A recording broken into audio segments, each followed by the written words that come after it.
Good morning. I request all to subscribe my channel. Today let's see the poem The Elegy Written in a Country Churchyard by Thomas Gray. Thomas Gray was born in 1716 in London. He was the fifth child of 12 children born to Dorothy and Philip Gray.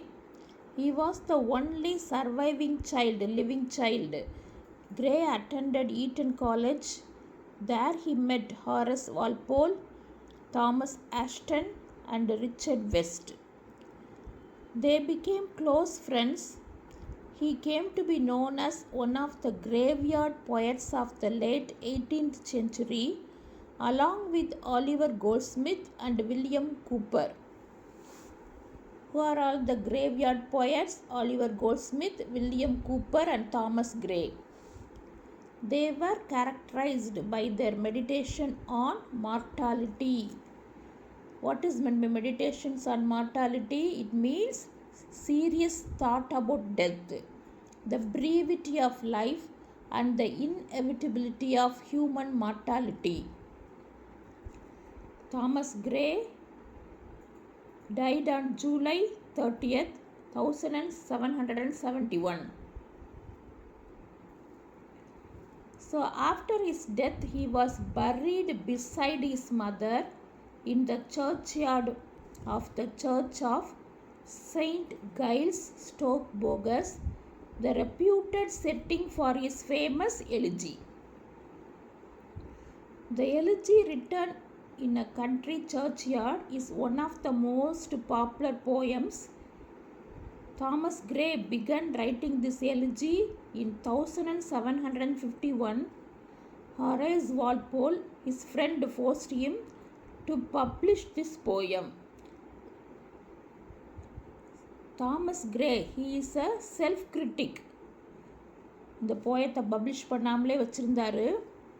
Harass Walpole அவரை ரொம்ப force பண்ணி publish பண்ண சொன்னதுனால 1751 இதை எழுதுகிறாரு. அதுக்கப்புறமா இவர் இந்த போயத்தை publish பண்ணுறாரு. This poem has 33 stanzas. Each stanza consists of 4 lines. They are called heroic quatrain. 4 lines of iambic pentameter rhyming alternatively. The theme is death. Death is the predominant theme. He is also called a transitional poet. He belongs to the period when the neoclassical age is going to end and the romantic period is going to commence. So transitional poets blended the characteristic features of both the neoclassical elements and the romantic elements.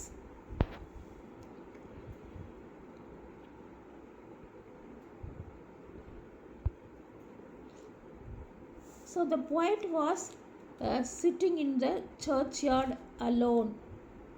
The poem begins with the curfew tolls the knell of parting day. The curfew was the evening bell. It marked the end of the day. So அந்த சர்ச்சில் அந்த bell அடித்தோடனே எல்லாரும் அவங்கவுங்க வேலையை விட்டுட்டு they'll return to their house. After hearing the bell, the farmers stopped their work. They are coming back. Cattle are following them. Cattle, sheep, cows, they are following. அவங்க காலையிலே கூட்டிகிட்டு போகிறாங்க. After grazing the grass, they are the cattle, cows and sheep. They are returning. Along with their masters, they are coming back. They are the farmers. They are so tired after the long day's work. The short way becomes very long way for them. So ஒரு நாள் ஃபுல்லாக அவங்க என்னென்ன வேலை இருக்கோ, blowing, cutting the trees, இதை மாதிரி வேலையெல்லாம் முடிச்சுட்டு திரும்பி வராங்க. ஒரு சின்ன பாதை கூட அவங்களுக்கு ரொம்ப நீண்டுட்டே போகிற மாதிரி இருக்குது, ரொம்ப தூரமாக தெரியுது. The silence is disturbed by beetle that flies in circle and produces the sound of buzzing. Sleeping animals bell produce light sound. So இந்த மாதிரி ஈவினிங் டைமு அந்த இன்செக்ட்ஸோட சத்தம்லாம் கேட்குது, பீட்டிலோட சத்தம். தென் அந்த கேட்டில் ஷீப் அவங்க கழுத்தில் கட்டியிருக்க பெல் சத்தம்லாம் கேட்குது. The tower of the church is covered with creepers. There shines the moon that disturbs the owl. அங்கே உள்ள சர்ச் டவர் ஃபுல்லாக க்ரீப்பர் படரும் கொடி படர்ந்துருக்குது. மூன் வந்து அன்றைக்கி நல்லா பிரைட்டாக இருக்குது. That disturbs owl is hooting. Owl வந்து அலருது. அந்த சத்தம் அது அவுளுக்கு வந்து அவ்வளோ பிரைட்டாக naturally it likes only darkness. It resides in darkness. அதனால் மூன் லைட் ரொம்ப பிரைட்டாக இருக்கிறதுனால it disturbs owl. The poet was sitting in the churchyard alone. The peasants, farmers and the cattle are slowly returning home. The darkness of the evening changes into night. The owl begins to hoot.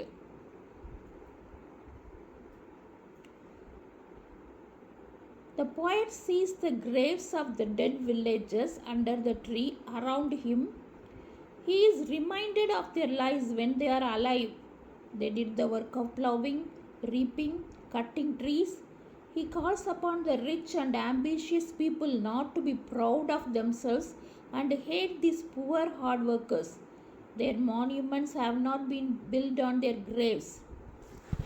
So the poet அங்கே உட்காந்து அந்த எல்லாத்தையும் பார்க்குறாரு. அந்த ancestors எல்லாம் அங்கே புதைச்சிருக்காங்க. So அங்கே உட்காந்து அதெல்லாம் பார்க்கும்போது அவர் நினைக்கிறார், இப்போ they are dead, they are not alive. ஆனால் உயிரோடு இருந்தபோது அவங்க என்னென்ன பண்ணாங்க? அவங்க இந்த மாதிரி ப்ளோ பண்ணிவிட்டு ரீப் அறுக்கிறது, மரத்தெல்லாம் வெட்டிட்டு அவங்க வேலையெல்லாம் முடிச்சுட்டு வருவாங்க. வீட்டுக்கு வரும்போது ஈவினிங் டைம் அவங்க வீட்டில் அவங்க ஒய்ஃப் குழந்தைங்கள்லாம் அவளோடு இவரோட வருகைக்காண்டி எதிர்பார்த்துட்ருப்பாங்க. ஸோ இந்த மாதிரிலாம் நடந்திருக்கும். But now they are sleeping the eternal sleep. They are dead now அப்படின்னு சொல்லி நினச்சி பார்க்குறாரு போயிட்டு. He calls upon the rich and ambitious people not to be proud of themselves and hate these poor hard workers. Their monuments have not been built on their graves. Means rich people இறந்ததுக்கப்புறம் அவங்க ஒரு டூம் மேலே சமாதி உருவாக்குவாங்க. அதுக்கு மார்பிள்லாம் போட்டு அதுக்கான நிறைய செலவழித்து ஸ்டாச்சு வச்சு இதை மாதிரிலாம் பண்ணுவாங்க. ஆனால் these people belongs to the village, they are very poor. So அவங்களுக்கு அந்த மாதிரி மான்யூமெண்ட் எல்லாம் இல்லை. அதனால் அவங்கள வந்து மட்டமாக ரொம்ப நினைக்கக்கூடாது. Rich people think the poor are inferior to them. அவங்களுக்கு இன்ஃபீரியராக நினைக்கிறாங்க. The poet objects this inhuman tendency. They are not actually inferior. They grow grains. That is the basic necessity of human existence. Man may live without anything, but he couldn't live without eating. So they deserve honor and respect. So எங்கள் போயிட்டு என்ன சொல்கிறாருன்னா, இந்த rich பீப்புளெலாம் இவங்களை ரொம்ப மட்டமாக நினைக்கிறது. ஆனால் இவங்க இல்லாட்டி வாழ்வே இல்லை. ஸோ ரொம்ப தேவை மனிதருக்கு உணவு. இவங்கெல்லாம் வேலை பார்க்குறதுனால தான் அந்த உணவு கிடைக்குது. அதனால் அவங்களுக்கு வந்து நம்ம உரிய மரியாதை கொடுக்கணும் அப்படின்னு சொல்கிறார். He imagined the hidden power of these peasants, farmers. They could have become great musicians, singers or rulers, but they remained uneducated. Gray imagines that some of these villages may have had the natural genius of Milton, Cromwell and the eloquence of Hampden, but their talents were never developed because they lived in poverty. Their poverty was an obstacle in their path of progress. But they are away from committing crimes. இங்கே என்ன சொல்ல வர்றாருன்னா, they are very talented. They were talented enough to hold the scepter and rule the state. ஒரு நாட்டை ஆள்ற அளவுக்கு தகுதி கூட அவங்ககிட்ட இருக்குது. ஆனால் அவங்களுக்கு அந்த ஆப்பர்ச்சுனிட்டி கிடைக்கல. If they had the opportunity they might have played a musical instrument and thrilled the soul of the listeners. So அந்த மாதிரி பெரிய லீடராக இருக்கலாம் அவங்களுக்கு அந்த ஆப்பர்ச்சுனிட்டி கிடைக்கல. Because they lived in poverty அப்படின்னு சொல்கிறார். Though the villages lacked fame and monuments எந்த மான்யூமெண்ட்ஸும் அவங்களுக்கு இல்லை. They possess virtues like kindness, loyalty, innocence and love. They were greater treasures than worldly achievements.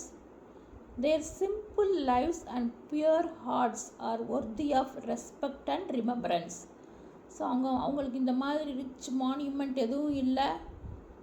இதெல்லாம் இல்லாமல் போனாலும் அவங்கள்ட்ட என்ன இருக்குது? நல்ல குணங்கள் இருக்குது, அன்பான மனம், லாயல்ட்டி, இன்னசென்ஸ் இருக்குது, கம்பேஷனேட் பீப்புள். ஸோ அவங்ககிட்ட இந்த நல்ல குணங்களுக்காண்டியே அவங்களுக்கு உரிய மரியாதையை கொடுக்கணும் அப்படின்னு சொல்கிறார். அவங்களுக்கு நிறைய டேலண்ட்ஸ் இருக்குது. மில்டன் மாதிரி பெரிய பொயட்டாக இருக்கலாம், கிராம்பல் மாதிரி இருக்கலாம்.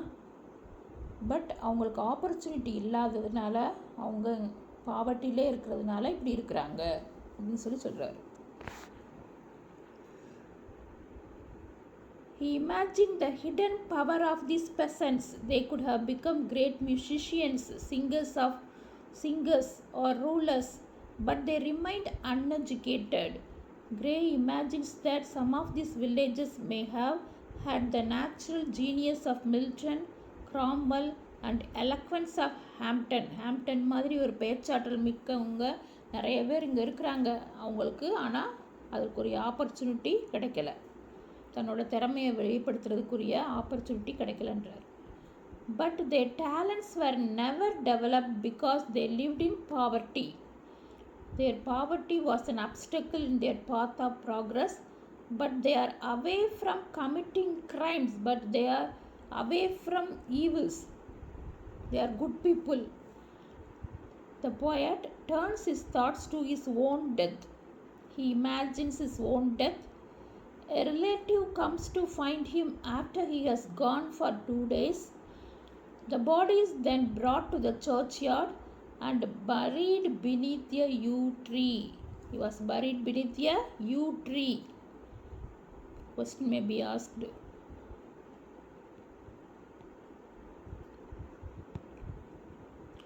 The poem ends with an epitaph written for the poet himself. So the poet returns his epitaph. So it describes him as someone who was not famous or powerful, but who was sincere, kind-hearted and humble. He trusted in God's mercy and hoped for eternal rest. So அவரோட எபிட்டாப்பை அவரே எழுதுகிறாரு அந்த கல்லறையில் பொறிக்கப்பட வேண்டிய வாசகங்களை.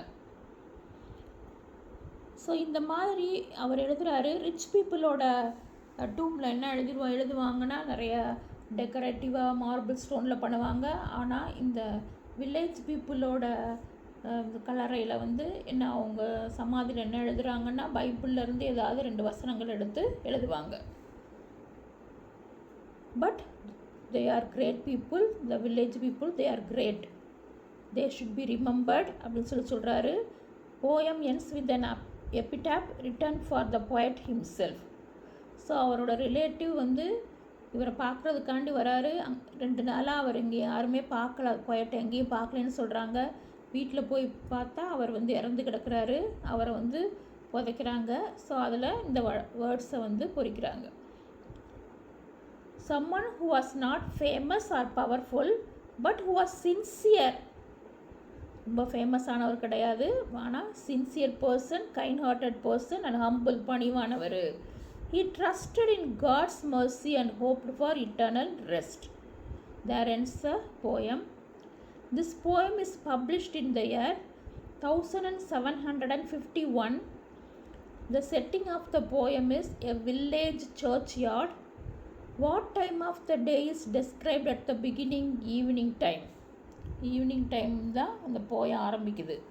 எல்லாம் அந்த farmers எல்லாம் அவங்க வேலை பார்த்துட்டு திரும்பி வராங்க. So the poem starts at the evening time. Curfew toll signified the end of the day. The mopping owl complains about disturbance of his solitude. The poem mainly reflects on the life and death of common people. The rude forefathers of the hamlet means poor villages. So poor villages anga they are buried there. அங்கே புதைக்கப்பட்டிருக்காங்க. Rude forefathers of the hamlet யாரை குறிக்குது? Poor villages. The paths of glory lead but to the grave. Famous quote. It means all fame ends in death. No one can escape. கிங்காக இருந்தாலும் பெக்கராக இருந்தாலும் இதுலேருந்து escape ஆக முடியாது. தன்னோட செல்வாக்கை வச்சு யாராலும் டெத்துலேருந்து எஸ்கேப் பண்ணவே முடியாது. The paths of glory lead but to the grave means all fame ends in death. The poem is associated with Graveyard School. He is a graveyard poet. Some mute inglorious Milton here may rest suggest. Villages may have hidden genius. So இங்கே ஏற்கனவே இங்கே புதைக்கப்பட்டவங்கெல்லாம் நிறைய பேர் மில்டனாக இருக்கலாம், கிராம்வெல்லாக இருக்கலாம்னு சொல்கிறாரு. அப்படின்னா என்ன அர்த்தம்? அவங்கள்ட்ட நிறைய டேலண்ட்ஸ் மறைஞ்சிருக்கு, அவங்களால வெளிக்கொண்டு வர முடியலை. Because they are born in village and tied in that place. Far from the madding crowd means away from worldly struggles. சிட்டிக்குள்ளே ஒரே போராட்டம் குழப்பம் கூச்சலாக இருக்கும், அதெல்லாம் இல்லாமல் இவங்க பீஸ்ஃபுல்லாக வாழ்கிறாங்க. அவே from worldly struggles. The inevitable hour refers to death. தவிர்க்க முடியாத நேரம். The boost of heraldry, the pomp of power.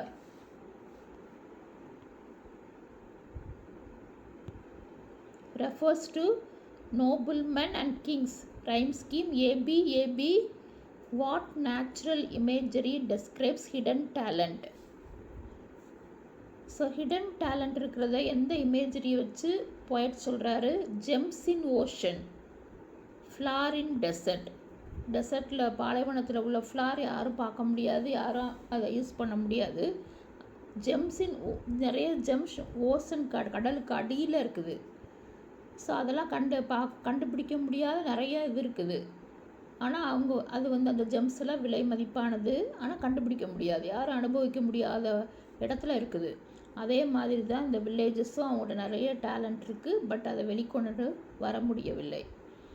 Tone of the poem melancholic. Melancholic means very sad. The youth to fortune and to fame is unknown is Thomas Gray himself. So அவரை பற்றி சொல்கிறார். The youth to fortune and to fame is unknown. Who said about himself? Thomas Gray. Central theme: universality of death and dignity of common life. The poem was first published as quarto in pamphlet. Who made this poem popular? Horace Walpole. Horace Walpole wrote the preface. He wrote the preface. Who wrote the preface? Horace Walpole. P.B. Shelley translated this poem into Latin. So இந்த போயத்தை Shelley Latin லாங்குவேஜில் translate பண்ணியிருக்கிறார்.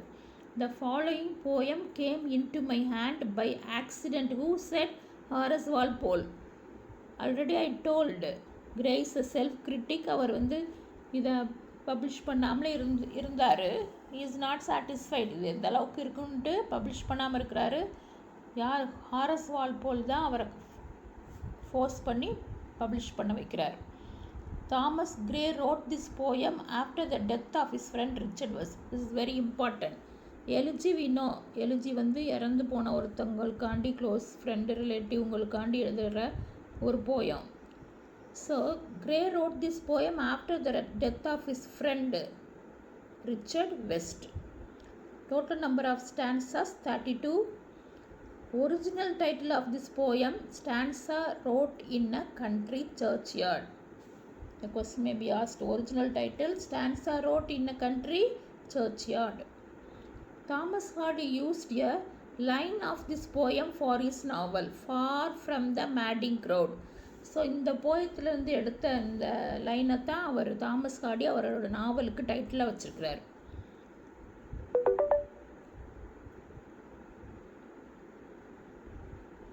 How many poems were published during his lifetime? 13. What complaint does the mopping owl do?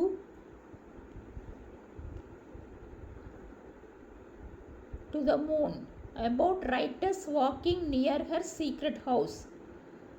How many stanzas are there in the epitaph? Only 3. Who lie underneath the tree and grass covered elevated land? Who lie underneath the tree and grass covered elevated land? Dead peasants in graves. The poet concludes the poem with his own epitaph poem. போயட்டோட அவரோட எபிட்டாப்போட முடியுது. In this poem, Hamlet stands for ancestors. The poem is marked by excessive use of personification. இந்த poem ஃபுல்லாக நிறைய personification, poetic device எது ரொம்ப அதிகமாக இருக்குதுன்னா personification. In the epitaph, the poet says that he has gained from the heaven which he wished to have. What was that? A friend. எபிட்டாப்னா என்ன? Engraving on the டூம், அந்த சமாதியில் எழுதுகிற வார்த்தைகள். த poet says that after his death, if someone inquires about him, people would say that he often went to covered up land to watch sunrise. So இவர் இறந்ததுக்கப்புறம் people இவரை பற்றி கேட்டால் எல்லாம் என்ன சொல்லுவாங்கன்னா, இந்த இடத்துக்கு அடிக்கடி வருவார். எதுக்கு வருவார்? To watch sunrise. கிரேவ்யார்டுக்கு எதுக்கு போகிறாரு? டு வாட்ச் சன்ரைஸ்ன்னு சொல்லுவாங்க. Their name their years spelt by the unlettered muse. According to the poet, beetles make sound due to their circular flight. சுற்றி சுற்றி பறந்து சுற்றுறதுனால தான் அந்த சவுண்டு வருது பீட்டில்ஸ்க்கு அப்படின்னு சொல்கிறாங்க. தேர் ends a poem. I hope you understand the poem. If you like the poem, like பண்ணுங்கள். Comment பாக்ஸில் உங்கள் கமெண்ட்ஸு கட்டாயம் டைப் பண்ணுங்கள். Thank you very much.